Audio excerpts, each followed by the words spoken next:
Hi guys, it's Sarah from Book Nerds and Fangirls, and today I will be discussing A Court of Wings and Ruin by Sarah J. Maas.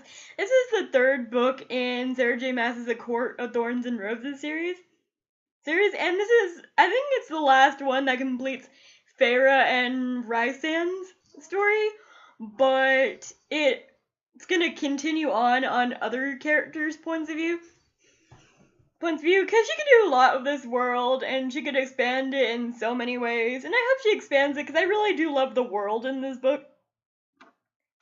But hey, I actually completed a whole series within a month, or at least caught up on a series in a month, and that's like a huge thing for me, because I don't really catch up on series that fast, but this one I just flew through, and I loved it so much. If I had to pick my favorite out of the Court of Thorns and Roses series, I would say A Court of Mist and Fury is still my favorite book because it just gave me so much emotions. While this book didn't give me as many emotions until the very end, because I thought a lot of things were too resolved, if that makes sense.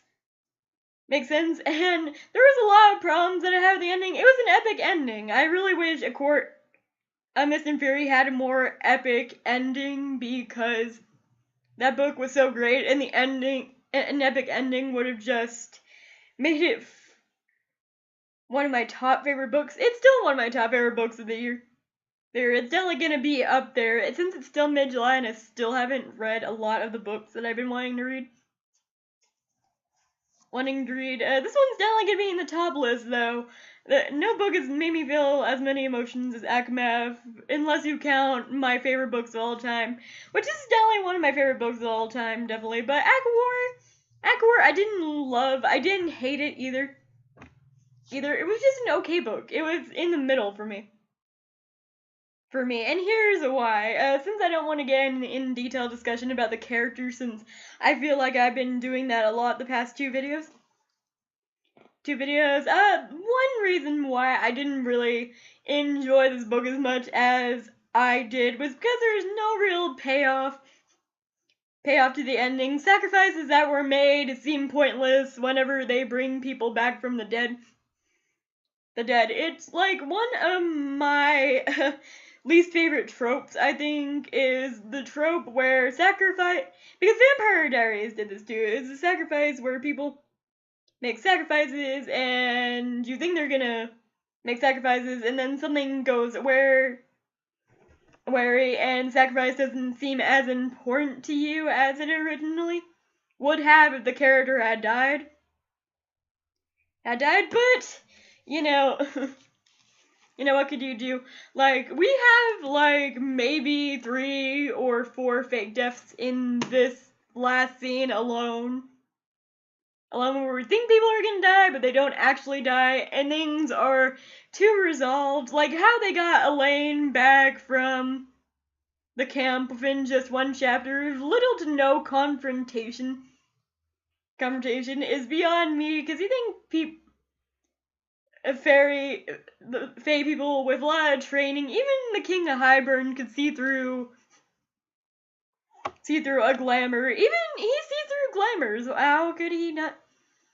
I know he didn't see her, but how could he not have seen that this was Feyre and not Amarantha? Which, by the way, I am so glad that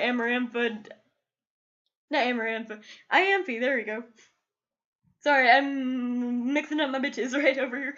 But Amaranthe, how could you not see that wasn't her whatsoever? I don't get it. Whatever. It is what it is. But I'm just over here, like, I feel like this book review is all over the place, because I have so many mixed feelings. Like the very beginning where she's in Tamlin's court, and then we get to see, like, there's a lot of new characters in this too, which whenever you pile on a lot of new characters to me in the very end of a series, I get a little confused and I forget their names. I just remember Bryaxis because it was such a cool name. For the creature down in the library. Bryaxis was actually one of my favorite characters in this, which is weird because he or she doesn't really say or do anything. It was really nice to see a creature like that, whatever it was. Whereas it's like, what do you want? I want companionship. Okay, well, it's that easy. But it's like the beginning of the book, she's being all, oh, I'm so great. And I'm glad the whole I'm so great at everything attitude ceased to exist in this book. At least for me, because that's one of the reasons why I don't like Selena that much, because she has a lot of, oh, I could do anything attitude, even though she kind of needs help every once in a while, and I'm actually drinking alcohol, so if this seems a little rambled and such, sorry about this. Sorry,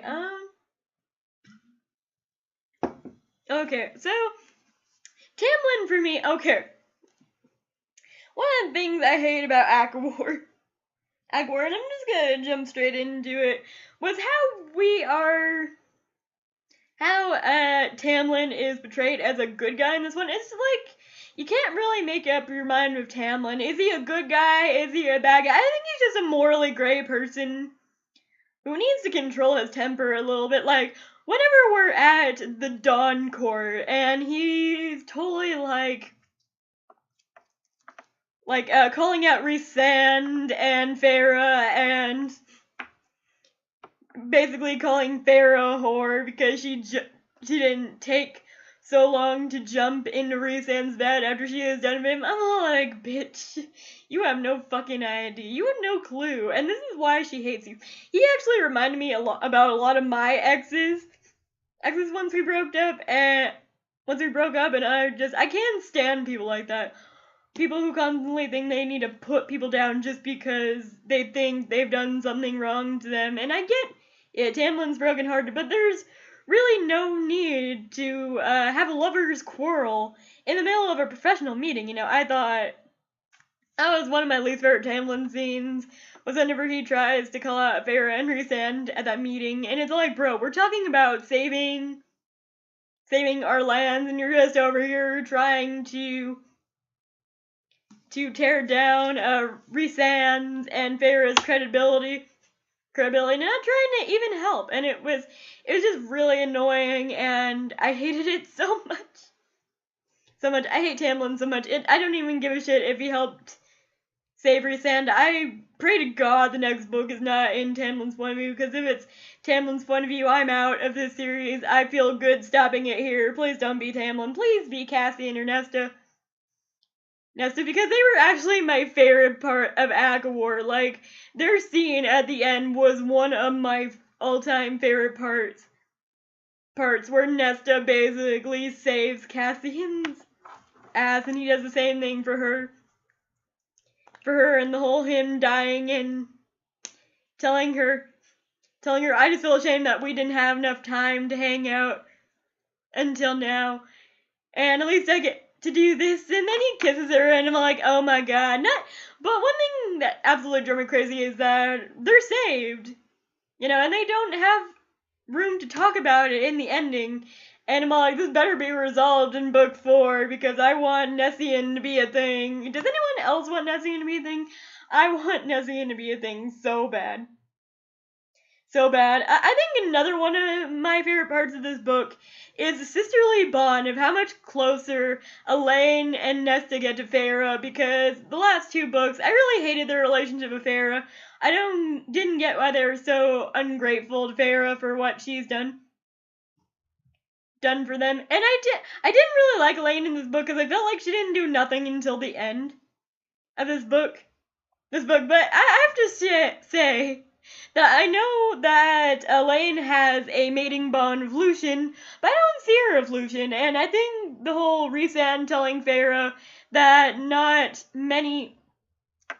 that even though people are mated, the mating bond could still be wrong, I think that'll have a place on it, because I'm totally shipping Elain with Azriel, because Azriel can't be more anymore, because apparently while preferring both sexes, actually prefers girls more, which I'm totally fine with. It just came out of left field for me, like, okay, where did that come from?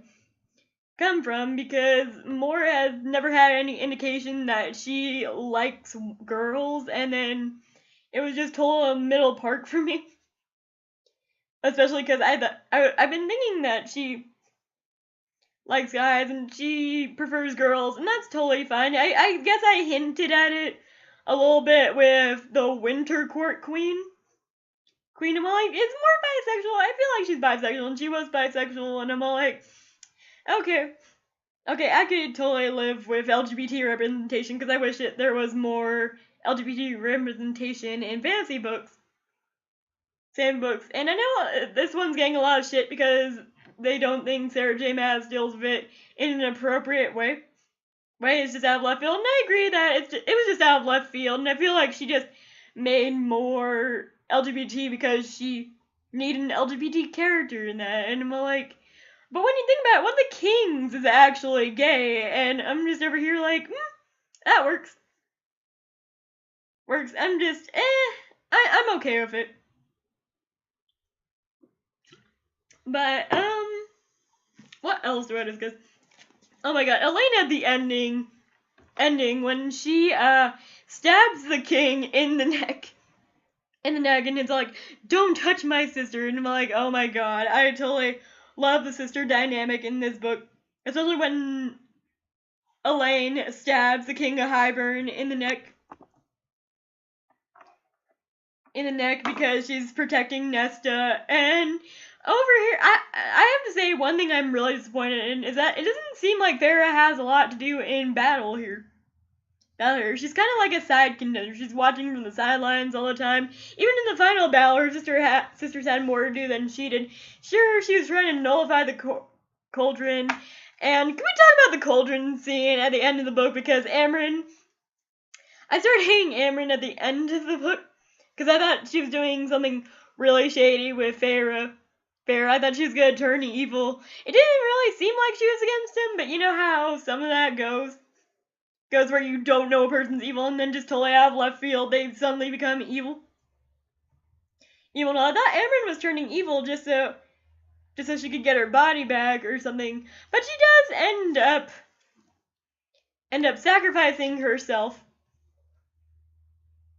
to wipe out almost all the Hybern army, and I'm like, okay, it's like, first of all, that's a very easy solution, and that feels like a huge cop-out to me. And there was a lot of death in the battle, but no one that was really important to the book series, which, I feel like if you have a book about war and stuff, there should be at least one main character that dies at the end. Like, we have so many fake outs about who's gonna die in the end. First, I think it's Cassian. Cassian's fine. He's with Nesta. By the way, I want to know more about Nesta's powers because she seems totally badass. I've heard she's a death god from around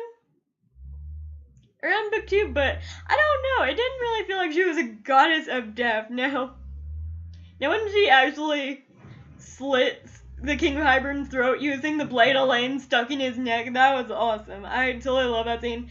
I could just picture that scene in my mind, and it was great. Great and awesome, and and then we have this thing where we think Amren's gonna be dead, and for me, Amren dying is actually kind of sad for me. If Cassian would have died, I've been bawling like a fucking baby over here. No joke, he's actually one of my favorite characters in the Court of Thorns and Roses series. It used to be Lucian, not so much anymore. I love Cassian. Cassian is totally bae, and I totally love him, honestly.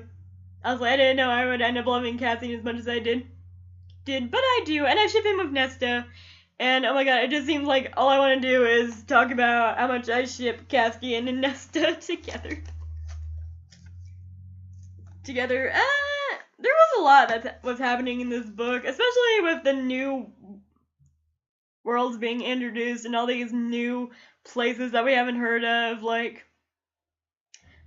Miriam's land, I have no clue about, and then the land that the secret princess reigns from that she's attached to because she's a phoenix, and she got sold off to marriage by this dark lord and other stuff. And I'm like, is that what the next book is gonna be about? Because it was supposed to be a Swan Princess retelling, and a lot of people have compared that to the Swan Princess, and I'm like, oh please God, no. I didn't really mind the queen, but I didn't think she would be great main character follow in the next book. But it might be. It might not be. Not be. But I have a lot of emotions about the end. And especially whenever they try to fake us out about Rhysand dying, I'm like, no, don't fake us out on Rhysand dying. And it was just, But I did enjoy that Amaranthi died and the two ravens died. There's just a lot that happened in this book that I can't remember all of it. Honestly, I wish Tamlin would have died, because why the fuck do we even have Tamlin? I mean, he does help Feyre a lot during this. He brings Rhysand back for her, and he does help her take flight and other stuff. And I like how they resolve their little issues in the ending. Because I had to listen to 3 more books about Tamlin going, oh, I lost the love of my life. I was gonna literally throw this book across the way, but we didn't. Thank God. Thank God. Sorry. Sheesh. I'm trying to think of more. Like, I love her dress. That is a total side note. No, I'm getting sidetracked. I love her dress, like, right here. Right here. And there's just so many little things that are attached to this book. That I'm just wondering if they're going to continue in the next book. Because they left us with so many open ends on this book that it actually kind of annoyed me. It's okay to leave, like, ooh, sorry guys, my cat just totally jumped off my lap and moved my power cord, which moved my laptop. But there were so many open ends throughout this book that it drove me kind of crazy. Like, what's the next book gonna be about? It's just like an open bag of tricks, and we have no clue what's gonna come out. And I don't get this whole why they had to fix the cauldron whenever they destroyed it in the first place. Shit. Because the cauldron's evil, and I don't get it. Yeah, and there was some parts of this book where I think it could tie in well with the Throne of Glass series. I'm not 100% sure. Do you guys think? Because, they have Fae in Throne of Glass, I think. And they do have an evil king. So, I don't know what's gonna happen in the next book. I'm excited to find out. And another thing about this book, I didn't like Feyre and Rhysand's relationship so much in this book than I did in Akamath. Which really disappointed me. There was a lot of lackluster with the love story in this one, except if it was Cassian and Nesta. I just totally love their banter in here. I love how they resolved the issue for sisters. I was sad when their father died. It was the only death that actually stuck, and I'm like, why are they gonna bring their father back too? No, their father stayed dead, and I like how he made a tribute with the boats to his daughters, because he felt like he failed them. But in the end, he died because Hybern's a little bitch. But he wasn't that. I didn't cry at that part. If anything, I was crying during the Nesta and Cassian part. Oh, I forgot something. Can we talk about how creepy it is that the bone carver appears to Feyre as her and Rhysand's future son? And are we gonna see Feyre and Rhysand's future son? I would have loved for the next book to follow him too, to see where everyone's at. But there are so many potential possibilities with the next one of who it could follow, and it's driving me crazy because I usually have some idea of who the next series is gonna follow, but with this one I have no clue, and it's driving me up the wall and crazy. But who knows what's gonna happen? We'll see whenever it gets there. But I'm trying to think of other things. Like I said, the camp scene, it seemed a little too easy for Elaine to come back, to get Elaine back. But, should we talk about the new High Lords? I like Hilorn, I think his name is. I really liked him. He was a great addition. The other two, Tarquin was okay, and I can't remember the Winter King's name, but he was just on the fence with me. I really don't like Baron. Baron, he just seems gross to me. Gross to me, and how power hungry he is. Oh, he's just kind of like Tamlin, only he's worse than Tamlin, and I hate Tamlin so much. And let's talk about Lucien, because where the fuck was Lucien doing whenever he was on the way to find them? Because these two people found each other, so what was Lucien doing? Was he planning on leaking information? What was that about? Oh, I know what that is about. I want a side story of that. I want to know what happened to Lucien whenever he was going to find them, and yeah. Yeah, I don't know. No, what else? I feel like I'm missing a lot about this book. But I figured I covered a lot of what happened in this book. Good ending, great execution. I do love this series. Like I said, ACOMAF was my favorite. And if I miss something and you want to see my thoughts about anything, comment down below. Let me know what you would like me to talk about, because I feel like this book review was short for my book reviews, but right now I'm tired. I finished this at work, so I've been up all night. I love ACOMAF. ACOWAR was great, just like ACOMAF. If I had to pick my least favorite, it's definitely Court of Thorns and Roses, because the other two feel like they're two totally separate series. And what is it? ACOTAR just seems to fall flat for me. But what is your guys' favorite book in this series? Comment down below and let me know, and I will see you guys later. Bye!